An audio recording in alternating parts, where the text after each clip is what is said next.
AITA for telling my husband's family that he had been planning to leave me after he died suddenly, and they wanted to canonize him as a perfect husband.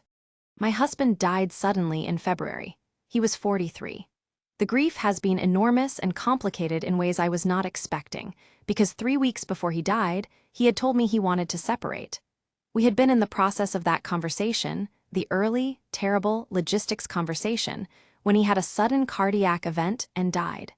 His family, who did not know about the separation, spent the months after his death building a memorial to a perfect marriage. Last month, I couldn't let it continue. I want to tell you something about grief that I have learned in the past 10 months that I did not know before. Grief is not one thing. It is not even several things in sequence. It is many things at the same time, some of them contradictory, and trying to process a conventional grief, while also holding a private and complicated truth, is a specific kind of exhausting that I cannot fully describe. My husband Tom told me on a Tuesday in January that he had been unhappy for some time and wanted to separate. He was not cruel about it. He was actually very gentle, which was characteristic of him and made it harder in some ways. He said he had been trying to find a way to tell me for months. He said he still cared about me, but that he believed we had grown in different directions, and he did not want us to spend the next 20 years pretending. I was devastated. I was also, if I am honest, not completely surprised. We had been distant for a long time. 3 weeks later he died. Cardiac arrest. He was at work. He was dead before the ambulance arrived. His family descended on the grief the way families do, with love, with food, with the genuine desire to hold everyone together. They built a narrative.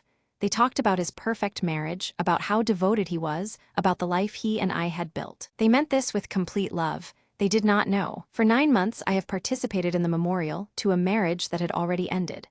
I have said nothing, because Tom can no longer speak for himself, and I did not want to complicate his family's grief with something they cannot change or process.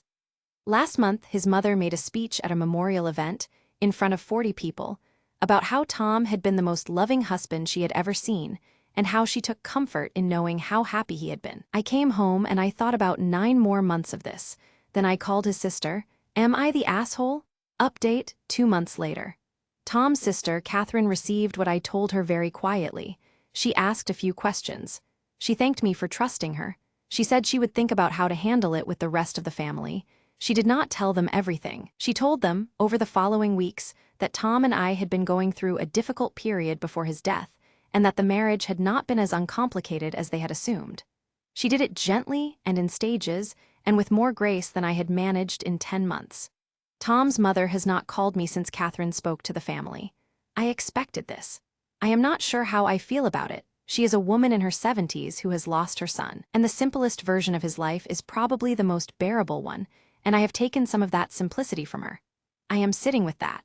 What I have also noticed, in the weeks since Catherine spoke to the family, is that I can breathe slightly more easily. The weight of carrying the gap between the public story and the private one was heavier than I had allowed myself to acknowledge while I was still under it. Tom and I did not get to finish our conversation. We did not get to do what couples do when a marriage ends, the slow, painful, necessary work of separating 2 lives. He died, and the separation did not happen, and I have had to grieve both things simultaneously, the husband and the marriage that was already gone. I am trying to give myself permission to grieve both honestly. NTA or ITA? Did his family deserve to know, or should she have carried it alone? Comment below.